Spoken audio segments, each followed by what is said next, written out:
Tuan-tuan yang dah masuk, bagi tahu tuan-tuan berada di mana dan line di tempat tuan-tuan clear ataupun tidak InsyaAllah sebentar lagi kita start.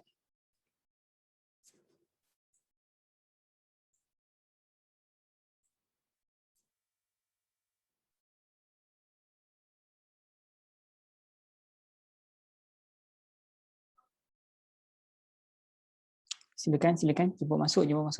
Kalau tuan-tuan yang yang ada janji dengan sesiapa untuk join program kita, boleh text mereka lah. Boleh bagi tahu, kejap lagi kita boleh start insya-Allah.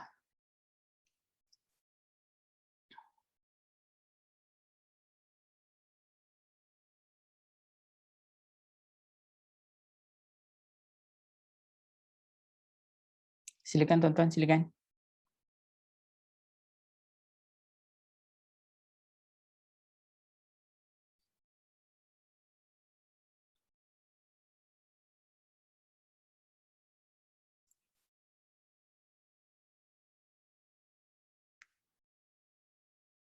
Silakan tuan-tuan, silakan. Jemput masuk. Hari ini kita bahaskan ayat yang ke-46 dari surah Yasin.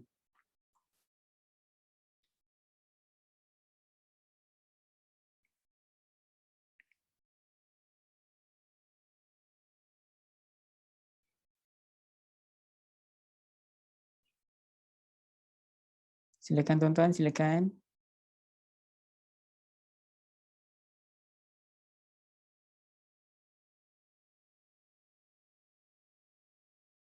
Silakan. InsyaAllah kita mulakan sebentar lagi. Tuan-tuan yang ada janji dengan saudara mara kawan ataupun geng-geng surau ke yang nak join kelas kita, boleh text mereka lah. Kata kejap lagi kita start. Silakan jemput masuk. Hari ini kita bahaskan ayat yang ke-46 dari surah Yasin. Silakan. Siapa yang dah masuk tu tolong share boleh? Tolong saya share. Klik share dekat tuan-tuan punya dekat tuan-tuan punya FB supaya siapa-siapa yang dapat notification dan berminat untuk join kelas dia boleh dapat manfaat lah daripada program kita ni insya-Allah. Silakan tuan-tuan, silakan.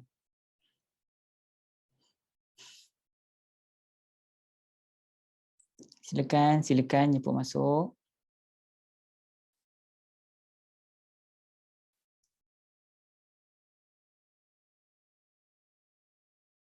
Siapa yang nak join kelas boleh pergi ke nombor yang tertera tu lah tuan-tuan type saya berminat dan hantar ke 0195119000.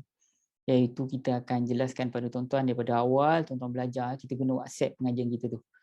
Mudah sangat untuk faham tuan-tuan dah beribu dah orang yang habis tamat ni.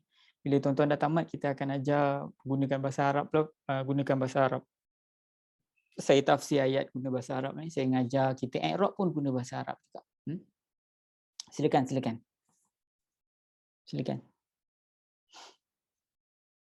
Ya, kita start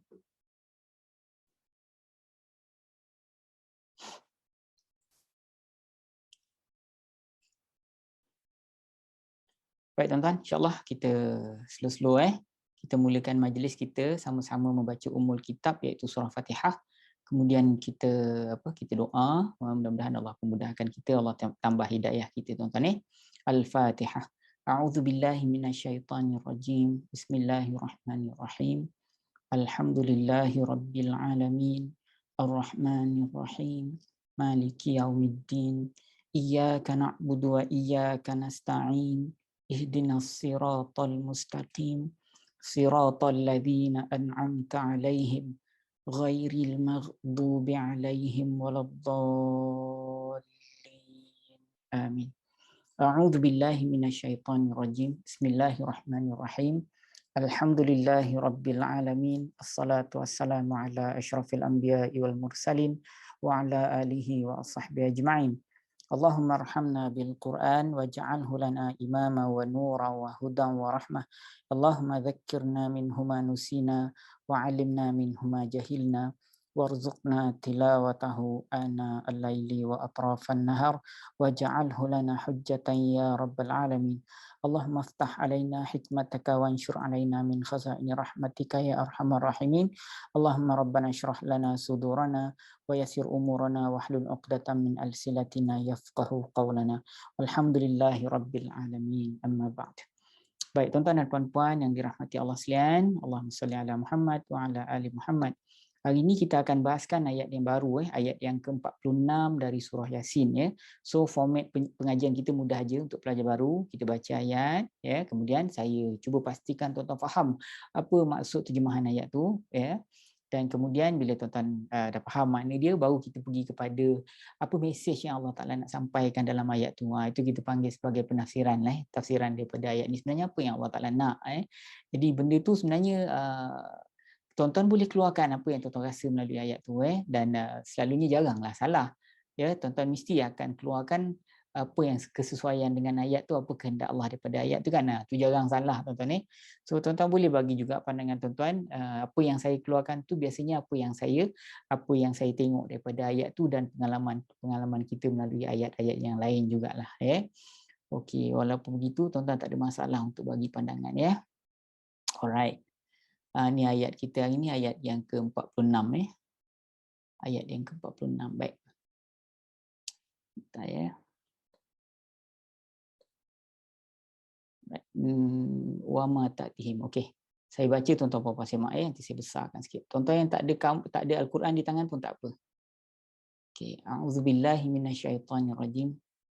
Wa ma ta'tihim min ayatin min ayati rabbihim illa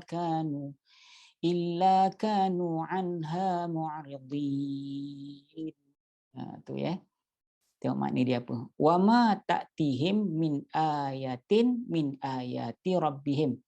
Dan tidaklah datang kepada mereka dari satu ayat pun dari ayat-ayat Tuhan mereka illa kanu anha mu'ridin. Melainkan mereka itu semua terhadap ayat-ayat tersebut mereka berpaling. Faham tak ayat tuan? Tidak ada satu ayat pun yang datang kepada mereka dari ayat-ayat Tuhan mereka, melainkan mereka itu terhadap ayat tersebut mereka berpaling. Maknanya tak ada satu pun daripada ayat-ayat Allah yang diturunkan kepada mereka yang mereka terima. Semua mereka tolak, mereka berpaling daripada ayat tersebut. Ya. Wa ma ta'tihim min ayatin min ayati rabbihim illa kanu anha mu'ridin. Jadi ayat ni tuan-tuan, kalau kita nak kaitkan dengan ayat yang sebelum, ya Allah menyebut wa idza qila lahum, apabila dikatakan kepada mereka takutlah kamu dengan siksaan di dunia, ataupun dalam konteks ini takutlah kamu kepada siksaan yang ada kat depan kamu ini, maknanya di dunia masa kamu hidup. Wa ma khalfahum, dan siksaan selepas daripada itu, selepas kamu mati nanti, maknanya lepas hari kiamatlah. Siksaan di dunia masa kamu hidup dan siksaan selepas kamu mati. La'allakum turhamun, mudah-mudahan kamu dirahmati. Sebab apabila dikatakan kepada mereka takutlah oleh kamu, siksaan di dunia dan siksaan di akhirat. Jadi kalau dengan takutnya kamu itu, maka mudah-mudahan kamu dirahmati. Itu ayat sebelum ni. Jadi Allah Ta'ala kata tak ada satu pun ayat yang kami turunkan daripada ayat-ayat Tuhan mereka itu, daripada ayat-ayat Allah, melainkan mereka itu terhadap ayat tersebut mereka tolak. Itu maksud dia. Wa ma ta'tihim min ayatin, wa ma ta'tihim min ayatin min ayati rabbihim illa kanu anha mu'ridin. Maksudnya apa? Maksudnya tak ada satu pun ayat-ayat yang kami turunkan kepada mereka dari ayat-ayat Allah, yang melainkan mereka tolak habis semuanya tuan-tuan. Itu maksud ayat ni. Ya. Faham kan? Tak ada masalah kan? Okey, sekarang ni kalau tuan-tuan dah faham ayat tu, apa maksud dia, sekarang ni apa mesej Allah sebenarnya yang Allah Subhanahu Wa Taala nak sampaikan kat kita? Apa mesej di sebalik apa yang tersurat? Itu kita panggil tersurat dan tersirat kan? Yang tersurat tu yang tuan-tuan baca itulah. Dan apa terjemahan dia? Itu yang tersurat. Okey, di sebalik apa yang tersurat tu sebenarnya apa mesej Allah? Saya selalu sebut benda ni, saya nak ulang balik sebab saya tak nak tuan-tuan keliru antara terjemahan dengan penafsiran tau. Antara terjemahan dengan penafsiran dia berbeza tuan-tuan. Macam selalu contoh saya bagi, contoh yang sama juga, kat luar tu ada lubang besar, contohnya kat luar tu ada lubang besar. Jadi saya cakap dengan student, tuan-tuan, kat luar tu saya nampak lubang besar. Jadi tujuan dia, kalau tuan-tuan boleh faham maksud saya kata ada lubang besar kat situ kan, dekat luar pintu tu. Tapi apa mesej yang sebenarnya saya nak sampaikan? Mesejnya ialah hati-hati bila keluar nanti, bila balik nanti. Jangan sampai kamu termasuk dekat dalam lubang yang besar tu, nanti sakit kaki ke, patah kaki ke, pergi hospital. Itu saya punya mesej nak sampaikan. Tapi saya bagi tahu kat luar tu ada lubang besar. Jadi samalah dalam konteks Allah Subhanahu Wa Taala nak sampaikan mesej pada kita tuan-tuan. Allah menceritakan tentang Fir'aun, Allah menceritakan tentang Haman, Allah menceritakan tentang Namrud dan sebagainya, Allah cerita tentang Qarun dan sebagainya. Sebenarnya apa mesej yang Allah Ta'ala nak sampaikan pada kita? Mesejnya ialah janganlah tiru macam si Qarun tu. Jangan kedekut, jangan buat nyanyi kat orang. Itu maksud dia. Kalau kamu buat macam tu, nanti kamu pun akan ditenggelamkan oleh Allah Subhanahu Wa Taala dengan cara yang tersendiri. Qarun tu Allah Taala tenggelamkan. Itu ekstrim. Cara dia memang macam tu yang Allah Taala buat kepada Qarun sebab kejahatan dia pun ekstrim juga. Ataupun Firaun, Allah tenggelamkan dia dekat dalam air kan. Sebab apa? Kejahatan dia tu ekstrim sangat. Jadi ada tak tuan-tuan yang tonton ni yang lebih jahat daripada Firaun? Insya-Allah tak adalah. Firaun tu memang paling jahat. Jadi tuan-tuan tidaklah dikenakan sampai macam Firaun tu punya, barangkali macam Firaun tu punya azab. Tapi sesuailah dengan kejahatan yang dibuat oleh seseorang tu. Macam itulah maksud dia. Jadi sekarang ni mesej apa yang Allah Taala nak sampai bila cerita pasal Firaun, cerita pasal Qarun, supaya kita jangan tirulah. Samalah macam Allah Subhanahu Wa Taala cerita kita pasal nabi-nabi, bagaimana nabi itu bersabar, bagaimana nabi-nabi itu memandang sesuatu perkara, bagaimana nabi itu dia mentaati perintah Allah, bagaimana dia berusaha bersungguh-sungguh untuk taat kepada perintah tersebut, bagaimana dia menyesal apabila dia melakukan kesalahan. Jadi tuan-tuan, itu sebenarnya apa mesej yang Allah Taala nak sampaikan? Maksudnya ialah tirulah macam nabi tersebut. Kalau buat salah, tiru macam nabi tersebut, bertaubat kepada Allah Subhanahu Wa Taala, mohon ampun kepada Allah Subhanahu Wa Taala. Jadi itu mesej dia sebenarnya, tahu tak? Itu maksud saya. Jadi itu kita panggil penafsiran daripada ayat tu. Sebab tu saya kata tak banyak orang yang buat salah untuk penafsiran tu. Tengok ayat tu dan ceritalah apalah mesej yang nak disampaikan tu. Tak banyak orang yang salah. Kecuali kalau Allah tengah cerita pasal kapal, tuan-tuan pergi cerita pasal bunga lain, itu memang takkanlah sampai begitu teruk kan. Itulah maksud saya. Okey, dalam konteks ayat tu Allah Taala kata wa ma ta'tihim min ayatin min ayatillah illa kanu anha mu'ridin, kan, betul bukan ayat kan. Maksudnya tak ada satu pun ayat-ayat yang datang kepada mereka daripada ayat-ayat Allah. Ayat Allah tau, ayat lain dia terimalah agaknya peringatan ataupun apa-apa daripada orang lain dia terima. Tapi tak ada satu pun ayat Allah. Tak ada satu pun ayat Allah daripada keseluruhan ayat-ayat Allah itu yang mereka terima. Maknanya semua mereka tolak. Illa kanu anha mu'ridin, kan. Maknanya tak ada satu pun di antara melainkan mereka tu tolak belaka ayat tu. Jadi bila Allah Taala ceritakan cerita tersebut kepada kita, tuan-tuan, Allah sebenarnya nak sampaikan apa? Sebenarnya Allah Taala nak sampaikan tentang menggambarkan kebodohan orang-orang yang ingkar ni, tuan-tuan. Memang bodoh sungguh orang yang ingkar ni. Itu sebenarnya yang Allah Taala nak gambarkan. Jadi bila Allah Taala nak gambarkan kebodohan tu, tujuannya apa? Jangan ikut macam dia orang, itulah maksud dia. Dia dalam konteks ayat sebelum daripada itu. Tuan-tuan, tadi kan saya ada balik ke ayat sebelum tu kan, ayat yang ke-45 kan. Ayat sebelum ni Allah Taala bagi peringatan yang sangat penting, tuan-tuan. Sangat penting. Lepas tu sangat bermanfaat pada diri dan keselamatan dia di dunia dan di akhirat. Itu ayat sebelum ni. Maknanya Allah Taala sebut dalam ayat sebelum tu ada azab di dunia dan ada azab. Takutlah oleh kamu dengan azab hari ni. Semasa kamu hidup ni ada azab dia. Lepas kamu mati pun ada azab juga. Allah Taala kata, takutlah, takut. Dan mudah-mudahan nanti kamu dirahmati. La'alakum turhamun, kan, gitu bukan kan? Mudah-mudahan kamu dirahmati oleh Allah Azza wa Jalla kalau kamu takut dengan azab di dunia dan takut pada azab di akhirat. Itu peringatan tu sangat penting, tuan-tuan, sangat penting. Tapi kalau dia tolak peringatan tu, itu yang Allah Taala kata bodoh sungguhlah dia orang ni, bodoh sungguhlah dia orang ni. Peringatan yang Allah Taala bagi pada ayat sebelum tu sangatlah penting dan bermanfaat untuk mereka di dunia dan di akhirat. Dalam ayat ni Allah Taala menjelaskan mereka ni tak ada satu pun ayat Allah yang mereka terima. Sengaja tolak, tak nak terima pun ayat Allah. Dia sebenarnya, tuan-tuan, kalau tuan-tuan tengok dalam konteks orang-orang Quraisy ni, tuan-tuan, orang kafir Quraisy ni, dia ada seorang kepala dia tau. Kepala dia tu jahat sungguh. Tuan-tuan kenal nama Abu Jahal?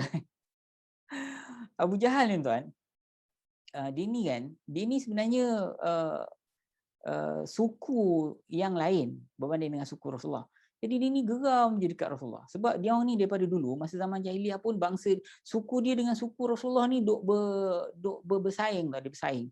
Ada kalanya suku yang ni menang, ada kalanya suku yang ni menang. Macam itulah lebih kurang. Anak katalah yang ni dapat jadi doktor. Jadi bila dapat jadi doktor, yang ni tak ada. Tiba-tiba yang ni dapat pula jadi doktor. Lepas tu tiba yang ni dapat pula bisnes kaya raya. Lepas tu jadi dia orang ni sentiasa bersaing.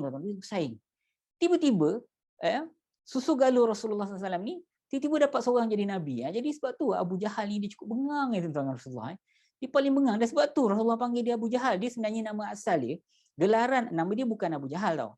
Gelaran dia Abu Jahal yang Rasulullah bagi, yang Allah Taala izinkan. Sebelum tu dia ni kita panggil apa tau, orang-orang di Mekah panggil dia Abul Hakam. Abul Hakam ni ialah orang yang bijaksana. Bijaksana. Maknanya orang yang paling bijak si bijak. Tapi bila sampai pada Rasulullah, sebab dia punya bodohnya itu, Rasulullah panggil dia Abu Jahal. Si bodoh lah. Si bangang. Mula si bijak.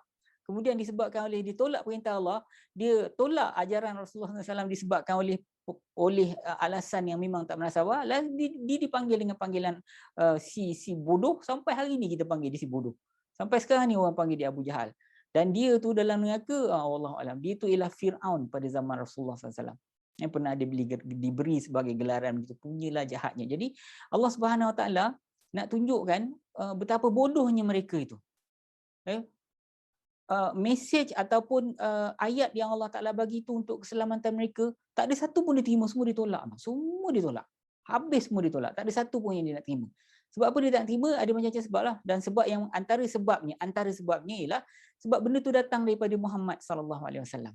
Kenapa pula si Muhammad pula yang jadi Nabi dia tu, kenapa tak ambil daripada susu galur aku? Maksudnya gitu. Kenapa grup dia pula dapat? Kenapa grup aku pula tak boleh jadi Nabi? Jadi apa pun dia bawa, walaupun betul tolak lah apa-apa. Tolak, jangan terima. Jadi sebab tu dia dipanggil sebagai Abu Jahal. So kita janganlah ada di kalangan kita yang jadi Abu Jahal. Dia tuan-tuan, kebodohan mereka menolak benda tu obvious sangat. Sebab apa tahu? Sebab dalam ayat-ayat sebelum tu Allah Subhanahu Wa Taala ni dah tunjukkan bukti yang nyata yang dia orang boleh tengok dengan jelas. Tuan-tuan, dia boleh tengok dengan jelas. Allah Ta'ala bukan nak cerita pasal sesuatu yang ada di langit yang orang tak tahu, yang benda gaib, tak. Allah Ta'ala ni ceritakan benda yang kau tengok depan mata kau sendiri. Macam mana bumi yang mati, kami hidupkan bumi tersebut. Bumi tu bila dah hidup, kamu boleh tanam pokok, kamu boleh jadikan di kebun, susun pokok cantik-cantik. Susun pokok cantik-cantik. Orang panas-panas kau duduk kat bawah kebun tu boleh redup. Kemudian kami alirkan air, tuan-tuan. Kami alirkan air yang jernih, kamu boleh minum. Dia kalau tali air ni, tuan-tuan, dekat negara macam Mekah tu, tuan-tuan, it's a big deal. Bukan macam kita ni, kalau tuan-tuan beli tanah kat dalam hutan sikit je mesti ada anak air apa kan. Sana susah, tuan-tuan. Jadi Allah Ta'ala tunjukkan macam mana tanah yang kering dan tandus, tiba-tiba kami hidupkan tanah tu, kamu boleh jadikan kebun pokok, kami alirkan air yang jernih, kamu boleh minum dengan keluarga kamu. Lepas tu kami sediakan kami mudahkan kami mudahkan kamu ambil manfaat daripada siang dan malam. Kemudian kami mudahkan kamu untuk pengangkutan. Allah Ta'ala tu bagi gambaran yang kamu boleh tengok dengan mata kepala kamu sendiri. Jadi kalau tak nak terima juga, tak percaya juga bahawasanya Allah Ta'ala tu boleh kumpul. Sebenarnya dia bukan tak percaya, tuan-tuan, dia percaya. Tapi disebabkan oleh hasad dia tu kepada Rasulullah, maka ditolak walaupun benda tu dia tahu betul, tuan-tuan. Walaupun dia tahu benda tu benar, walaupun dia tahu benda tu ialah benda hakikat yang kau mesti akan dapat apa yang dia janjikan ni. Kalau Allah kata seksa memang dapat. Kalau Allah kata azab memang kena azab. Dia tahu benda tu betul, tuan-tuan, tapi dia tolak disebabkan oleh ni hasad dia tu. Hasad dia kepada Rasulullah SAW. Dan dalam arti kata lain, Allah Ta'ala tak bagi hidayah kat dia lah. Ya, tuan-tuan, ni ramai sahabat-sahabat yang Allah Ta'ala bagi hidayah. Jadi nak tunjukkan bodohnya dia ni, benda yang kau dah boleh nampak dengan mata kepala sendiri pun tak nak terima juga. Tak nak terima juga. Tu maksudnya. Sebab itulah memang Allah Ta'ala nak tunjukkan kebodohannya mereka ni. Walaupun dah nampak siang, malam, siang tu terang, boleh bekerja, malam tu gelap, boleh berehat dengan keluarga kan. Jadi tolak juga maknanya mereka tu memang bodoh sebab degil dengan engkar dengan perintah Allah Subhanahu Wa Ta'ala. Itu tuan ya. So kalau tuan-tuan nak bagi contoh apa tahu? Contoh dia macam ni lah, tuan-tuan, lebih kurang kita ni telah diberi amaran. Walaupun yang beri amaran tu orang yang kita tak suka, tuan-tuan. Contohnya kita nak lalu di satu laluan, kita kata jangan lalu kat sini. Ada orang bagi peringatan kat situ walaupun orang tu kita tak suka. Jangan lalu sini dia kata. Kalau lalu sini ada tanah runtuh, nanti kamu akan jatuh ke bawah. Kamu akan jatuh ke bawah gaung. Kita ni sebabnya bengang dengan orang yang bagi peringatan tu. Alah, tak payah dengar cakap dia lah. Aku memang menyampah kat dia dulu, tak nak dengar kan. Jalan juga. jalan juga. Lepas tu masuklah gaung tuan-tuan, masuk gaung. Jangan ikut jalan ni, ikut jalan yang kedua. Ada jalan yang kedua, tak nak ikut juga jalan tu. Sebab apa? Sebab marah dekat orang yang tak suka dengan orang yang bagi peringatan. Lepas tu masuk gaung lah. Bodoh ke tak bodoh tuan-tuan? Sebab tu kita kata, diorang ni kalau tak nak dengar apa tu amaran daripada Allah Subhanahu Wa Taala, maka memang orang-orang ni memang betul-betul orang ni bodoh. Contohnya itulah. Ya, dah tahu jalan tu akan menyebabkan kau masuk dalam gaung, ikut juga. Dah dibagi tahu, jangan ikut jalan ni bang, ikut jalan tu. Ikut juga. Jadi maknanya kalau anda kata jatuh dalam gaung tu tuan-tuan, siapalah yang boleh menolong dan siapalah punya salah? Memang salah diri sendiri tuan-tuan jadi itu bolehlah kita jadikan dia sebagai perumpamaan tuan-tuan So ayat ni sebenarnya tuan-tuan ialah ayat yang sangat mulia tuan-tuan ayat yang sungguh mulia. Allah Subhanahu Wa Taala ni betapa cintanya, betapa sayang dia pada hamba-hamba dia tuan-tuan. Betul tuan-tuan Sebab tuan-tuan baca ayat ni, semua orang yang hidup kan. Saya pun pernah sebut dalam sebelum ni tuan-tuan Yang boleh baca ayat ni ialah orang yang masih hidup. Kalau dah mati dia tak boleh baca dah ayat ni, betul tak? Kita ada tak orang mati yang duk tengok saya dekat dalam video ni? Tak ada kan? Saya pun masih hidup, tuan-tuan pun masih hidup. Kalau dah mati kita nak tengok macam ni kan? Jadi maknanya apa tuan-tuan? Maknanya Allah Taala ni sayang kat kita. Dia keluarkan kita ayat ni, dia keluarkan ayat Quran ni pada kita supaya baca. Baca. Sebelum kau mati baca. Jadi kalau masa tu kau tengah tersesat, cepat-cepat balik. Cepat-cepat balik, segera kembali kepada Allah Subhanahu Wa Taala. Jangan degil. Kalau degil nanti apa yang aku cakap kat ni kau mesti dapat ni. Itu problem dia. Allah Subhanahu Wa Taala ni sebenarnya dia nak selamatkan kita daripada kita terkena azab yang telah Allah Subhanahu Wa Taala janjikan tuan-tuan. Sebenarnya Allah Subhanahu Wa Taala ni tuan-tuan, dia siapkan neraka adalah kalau tuan-tuan tengok macam-macam pandangan daripada orang etis dia kata Allah Subhanahu Wa Taala tu dia memfitnah Allah Dia sebutlah kenapa Allah ciptakan neraka kalau Allah Taala tu benar-benar adil, kalau benar Allah Subhanahu Wa Taala tu baik kenapa diciptakan neraka? Ciptakanlah syurga cukuplah, neraka tak payah Sebenarnya Allah Subhanahu Wa Taala ni disebabkan oleh sifat keadilan dia itulah diciptakan neraka tuan-tuan. Betul tak? Sebab kalau dia tak adil contohnya gini tuan-tuan kita hidup kat atas dunia, berapa ramai kita dizalimi oleh orang? Berapa ramai orang yang zalim dalam dunia ni yang menzalimi orang lain. Dan akhirnya dia mati, dia tak dapat apa-apa balasan pun, dia mati dalam keadaan yang biasa je, tak ada masalah pun. Jadi neraka itulah tempat dia tuan-tuan, neraka itulah tempat dia. Ada juga yang orang kalau dia buat zalim kat atas dunia, kemudian Allah balas dia lah. Allah balas dia dengan kejahatan yang dia buat lah, maksudnya kan. Tapi ada juga orang yang tak tuan-tuan. Dia mati dia ordinary cost biasa, mati tua dan sebagainya. Tapi dulu muda-muda jahat nak mampus tuan, jahat nak mampus. Kadang-kadang jahat pada agama, jahat pada orang kampung, jahat pada sesama Islam, jahat pada orang. Jadi neraka ni Allah Taala buat untuk orang macam nilah. Kalau neraka tu tak ada, semua orang boleh jadi jahat lah tuan-tuan, sebab tak ada apa-apa balasan untuk dia orang. Buatlah apa pun Allah tak akan balas. Tapi sebab ada neraka tu nak tunjukkan Allah Subhanahu Wa Taala tu Maha Adil. Siapa yang kena seksa, siapa yang kena dianiaya oleh orang lain, jadi orang ni nanti kalau ada pahala tu akan transfer lah pada dia. Pahala orang yang buat jahat tu kalau ada lah transfer lah dekat dia. Kalau tak ada dosa aku ni yang banyak ni yang kau dah buat nyaya, pindahkan dekat orang yang buat nyaya kat orang tu. Kan adil Allah Subhanahu Wa Taala tu. Allah Taala ni bukan adil dengan manusia, dengan haiwan semua dia adil. Nanti hari kiamat nanti kalau tuan-tuan tengok dalam hadis-hadis Rasulullah SAW menceritakan bagaimana adilnya Allah Subhanahu Wa Taala tu, haiwan yang kena tanduk pun akan ditanduk semula. Tapi haiwan tu okeylah sebab habis semua dia punya kiraan dia, Allah Taala akan kembalikan mereka seperti asal mungkin dia jadi tanah dan sebagainya Jadi waktu tu orang kafir pun kata kenapalah kami ni tidak dikembalikan jadi tanah je kan senang. Masa tu dia pun menyesal tapi tak dia akan dihukum dia masuk dalam api neraka tuan-tuan Okey, Allah Subhanahu Wa Taala ni sayang pada kita tuan-tuan Dia nak kita selamat daripada azab yang dijanjikan. Tuan-tuan Dan sebenarnya kalau tuan-tuan tengok dekat dalam konteks ayat ni tuan-tuan Allah Taala ni dia bagi kita formula tau. Formula bagaimana nak bahagia dunia dan akhirat. Bagaimana kita nak bahagia dunia dan akhirat. Ni dalam konteks ayat sebelum tu jugalah tuan-tuan Yang mana cara dia mudah je. Cara dia mudah Cakap mudah lah tapi nak buat susah Iaitu hati-hatilah dari dosa. Dengarlah apa yang Allah Taala sampaikan tu, dengar Hati-hati dari dosa. Ini dalam konteks ayat yang sebelum tu kan. Maknanya kalau kita berhati-hati dengan dosa tuan-tuan, kita akan bahagia di dunia dan kita akan bahagia di akhirat. Sebab kalau tengok dalam konteks ayat itu, Allah Ta'ala kata, takutlah oleh kamu dengan siksaan di dunia. Siksaan ataupun azab yang ada di hadapan kamu di dunia. Dan azab yang ada di akhirat. Hati-hati ataupun takutlah kamu dengan siksaan. Maksudnya ialah kamu takutlah kepada Allah, jangan buat dosa kan, sebab ada siksaan di dunia. Jadi kalau tuan-tuan terbalik kan, tuan-tuan bagi mafhum mukhalafah dia ialah kamu tak buat dosa, kamu cari pahala, kamu bahagialah. Sebab bila kamu buat dosa, kamu akan diazab di dunia dan azab di akhirat. Tapi cuba kalau kamu terbalikkan, tak nak buat dosa, kami nak buat pahala, kami nak cari kebajikan banyak-banyak. Jadi kamu instead of dapat azab, kamu akan dapat kenikmatan daripada Allah Azza wa Jalla. Di dunia pun kamu dapat kenikmatan, di akhirat pun kamu dapat kenikmatan juga. Itu maksud dia, tuan-tuan. So orang yang taat dengan perintah Allah ni, tuan-tuan, dia memang bahagia di dunia, tuan. Dia memang bahagia. Ya. Mudah-mudahan semua yang tonton rancangan ni semua sedang berbahagialah di dunia, ya tuan-tuan.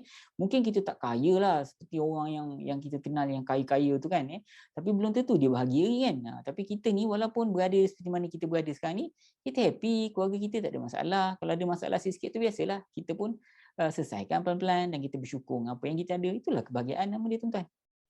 Ya. Jangan kita nampak kebahagiaan tu cuma dari sudut duit RM1 saja kan. Ada macam-macam kebahagiaan ada. Kalau tuan-tuan nak tengok buat perbandingan ni, ada orang dia musibah pada dia ialah dapat suami. Suami dia memang jadi musibah pada dia. Tapi ada orang dia tak ada suami, tuan-tuan. Itu musibah pada dia. Ada orang faham maksudnya macam ni tau. Musibah pada dia ialah sebab dia tak ada suami. Tak ada orang yang nak pinang dia. Daripada muda sampai sekarang ni, umur dah 40, macam-macam dah orang panggil. Macam-macam makcik ke mak saudara dia duduk kata ke dia kan. Jadi musibah ataupun ujian dalam hidup dia ialah dia tak ada suami. Adakah itu musibah? Belum tentu. Sebab ada orang ada suami dia itulah musibah dia. Yang minum toddy, yang pukul bini, yang pukul anak-anak contohnya kan, main judi dan sebagainya. Jadi suami dia tu musibah pada dia. Jadi maknanya ada ke suami tak ada suami tu sebagai musibah? Tak, tuan-tuan, tak. Belum tentu ada suami tu merupakan satu kebahagiaan. Sama juga macam isteri, tuan-tuan. Ada orang tak ada isteri, tak ada orang nak kan. Dia kata itulah musibah dalam hidup aku. Tak, kalau ada bini belum tentu lagi benda tu kebaikan pada engkau. Berapa ramai orang ada isteri dia bagi masalah pada dia dah macam-macam. Kadang isteri dia menjadi penyebab dia masuk neraka pun ada juga, tuan-tuan. Suami ke isteri dia sama je lebih kurang. Jadi itu bukan tanda kebahagiaan. Kebahagiaan tu ha huna kata Rasulullah, dekat sini. Dekat dalam hati kita ni, mana kiri yang ni kiri. Ha huna, dekat sini sebenarnya kebahagiaan. Orang ada harta banyak, kita rasa dia bahagia kan? Belum tentu dia bahagia. Kadang anak dia menyusahkan dia. Kadang disebabkan harta dia itulah dia tak boleh tidur malam, takut orang ambil dan sebagainya. Betul tuan-tuan? Jadi kebahagiaan tu bukan pada luaran yang dilihat oleh orang lain. Kebahagiaan tu sebenarnya dekat sini. Ya. So tuan-tuan, kalau orang yang taat kepada perintah Allah, kalau orang yang dengar apa yang Allah Ta'ala sampaikan melalui Al-Quran kan, daripada hadis-hadis Rasulullah SAW, dia akan bahagia, tuan-tuan. Sebab apa bahagia? Sebab dia yakin dia telah melakukan sesuatu yang disukai oleh Allah. Dia dah tinggalkan sesuatu yang dibenci oleh Allah.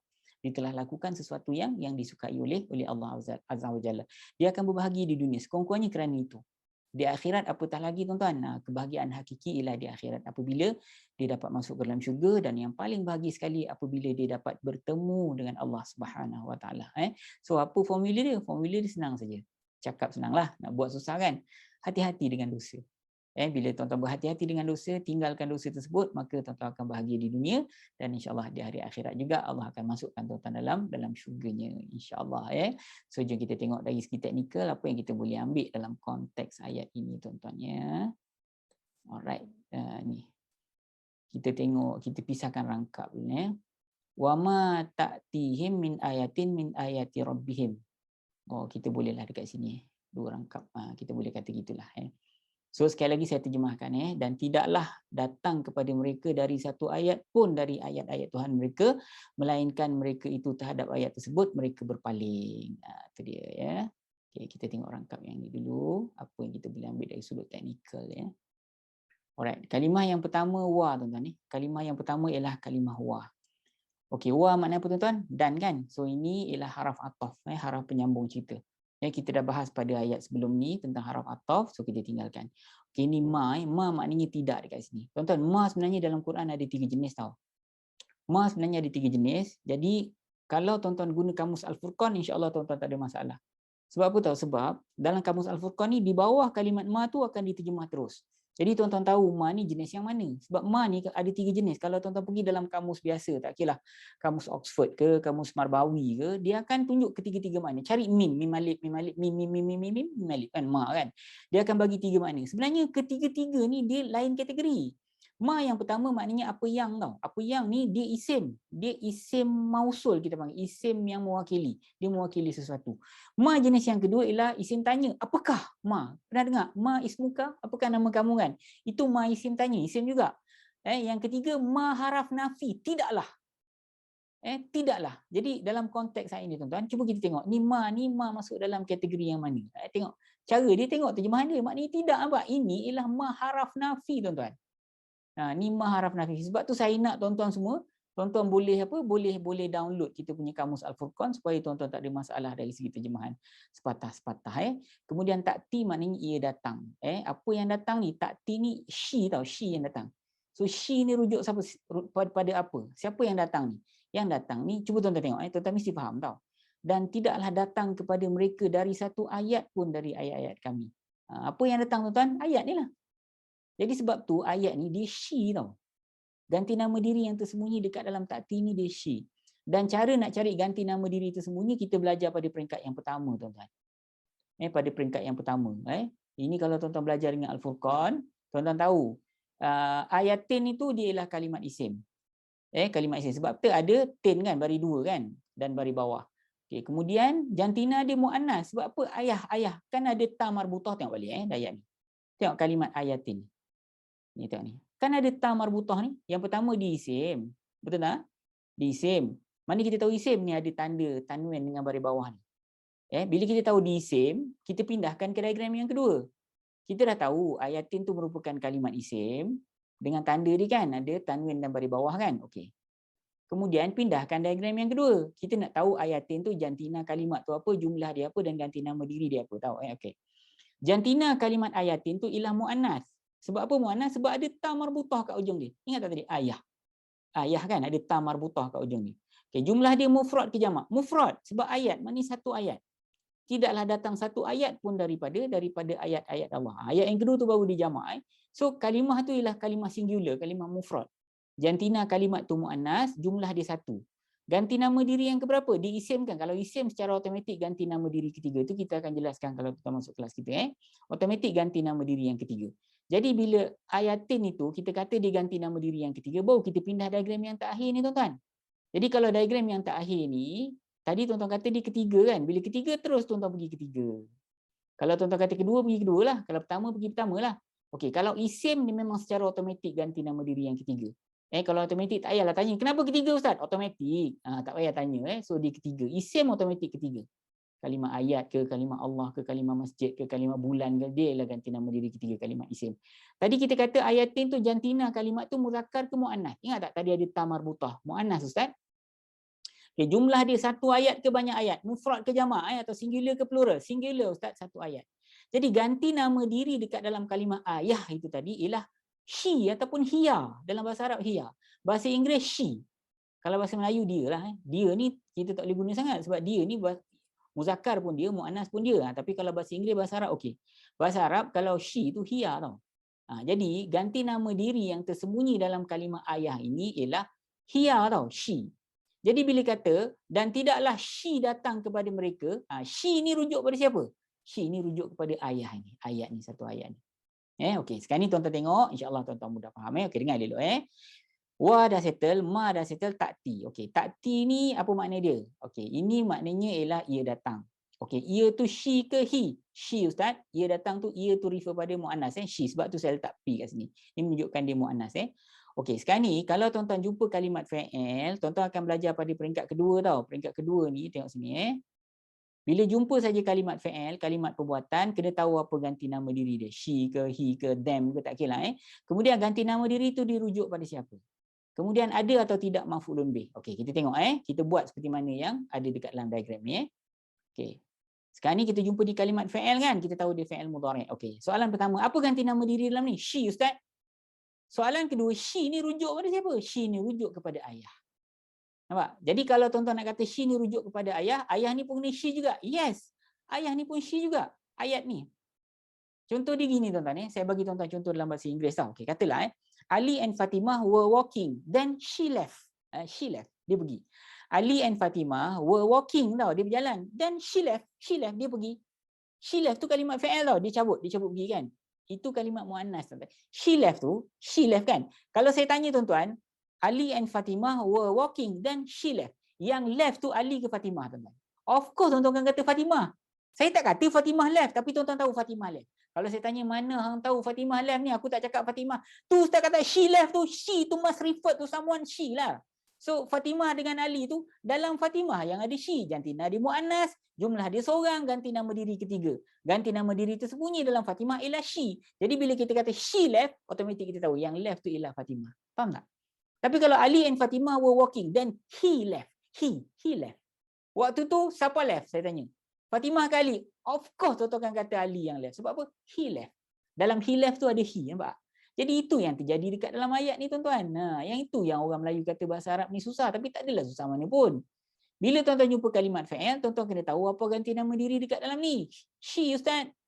Soalan kedua, she rujuk pada siapa? She rujuk pada ayah. Rujuk pada ayat. Dia yang buat kerja datang tu. Nampak? Dia yang buat kerja datang tu. Okey. Sekarang ni ada tak maf'ulun bih? Maf'ulun bih ni maknanya ayat tu datang pada siapa? Jawapannya ada, Ustaz. Ini him ni. Sebab dalam kaedah kita, kalau ada ganti nama diri, dia melekat selepas kalimat perbuatan, secara automatik ganti nama diri ini menjadi maf'ulun bih yang kena buat lah. Maknanya kalau ia datang, dia datang kepada siapa atau siapa yang mendatangi dia tu maksud dia. So him ini merupakan maf'ulun bih. Ini kalimat isim ganti nama diri tuan-tuan. So min ini merupakan kalimat haraf sendi, ini haraf jar. Haraf jar, apa makna haraf jar? Haraf baris bawah. Kerja haraf jar ialah membaris bawahkan kalimat isim yang selepas dia. Sebab tu kalimat ayatin ini dibaca dengan ayatin. Tuan-tuan tak boleh baca ayatan ataupun ayatun. Kalau tanya kenapa? Sebab sebelumnya ada haraf jar. Mana kami nak belajar haraf jar ni Ustaz? Masa first day belajar, kita dah ajak dah. Orang Kedah. Semalam ada student saya, dia dah peringkat terakhir tuan-tuan tahu. Ni nak cerita sembang sikit tuan-tuan boleh. Dia Ustaz, tuan-tuan, kelakar tau. Dia perempuan tau, dia daripada Kedah. Mungkin dituntun jugalah. Tak apalah Kak, saya cerita apa tu kisah kita ni. Bila dah hujung-hujung pengajian kan, saya suruh dia sebut dalam kalimat Arab tau. Dalam kita punya video pengajian tu lah tau. Jadi ni dah hujung-hujung lah. Jadi mata sata sabu, aina sata sabu, mata aina, maknanya saya suruh dia sebut dalam bahasa Arab. Masa tu dia dah start conversation belajar kan. Aina ke mana, mata tu bila. Satu lagi apa? Kaifa sata sabu. Kaifa tu bagaimana nak pergi. So bila kau nak pergi Ustaz? Bagaimana kau nak pergi Ustaz? Mana kau nak pergi Ustaz? So saya suruh dia sebut 3 perkataan tu lah. Jadi lepas saya jelaskan, then orang boleh sebut sendiri lah tuan-tuan. Jadi Ustaz kakak ni, dia saya suspect dia orang Kedah lah saya kata. Dia kata mata sata sabu, aina sata sabu, kaifa sata sabu. Dia punya Kedah tu saya punya gelak masa dengar tu. Bukan saya gelakkan dia, saya teringat masa saya muda-muda tu. Bila kita orang belajar kat luar negara lah. Jadi adalah orang Malaysia, jadi orang Kedah ni kalau dia punya pekatnya Kedah tuan-tuan, bila dia cakap Arab pun punya Kedah, kami seronok lah. Bukan kita nak gelakkan dia, tapi saya teringat apa masa dulu kan.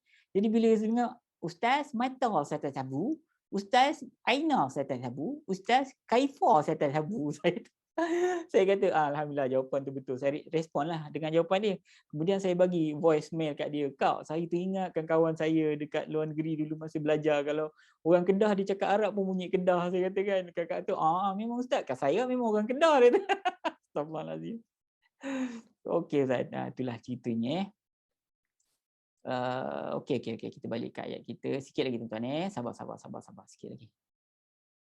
Okey, min haraf jar, ayati ni ialah kalimat jamak. So ganti nama diri dekat ni ialah hunna. Rabbihim ni rabbi kalimat isim, him pun kalimat isim. Rabbi ni isim biasa, him ni isim yang ada gelaran dan fungsi. Kita panggil dia isim ganti nama diri ya. So illa ni kalimat haraf, kita panggil dia haraf apa tuan-tuan? Tuan-tuan pernah belajar sebelum ni? Kita panggil dia harful istisna ataupun haraf pengecualian ataupun adawatul hisri dan sebagainya. Kanuni fi'il madi. Anha ni haraf jar, ha ni dia refer kepada ayat. Mu'ridina sebagai orang-orang yang paling, ini juga merupakan kalimat isim ya tuan-tuan. So ini isim tapi dia termasuk dalam kelompok isim jamak muzakkar salim. Nanti kita jumpa, kita akan jelaskan ya tuan-tuan ya. Dia tak boleh ajar banyak-banyak benda dalam satu hari, nanti tuan-tuan pening ya. So saya ambil satu tajuk, kita kupas dia lebih sikit, yang lain-lain tu kita slow down. Nanti bila hari lain kita ambil satu tajuk, kita kupas dia lebih sikit, yang lain-lain tu kita slow down. Kalau semua kita masuk sekali dalam satu hari, tuan-tuan pun jadi pening nanti. Dan timing pun kita nak kena jaga juga kan. So tuan-tuan, terima kasih atas perhatian, dan tuan-tuan boleh share, tolong share sekarang Dan terima kasih atas perhatian. Siapa yang nak belajar, tengok nombor tu 0195119000 dan type saya berminat. Nanti pihak Al-Furqan akan bantu tuan-tuan. So terima kasih atas perhatian. Assalamualaikum warahmatullahi wabarakatuh.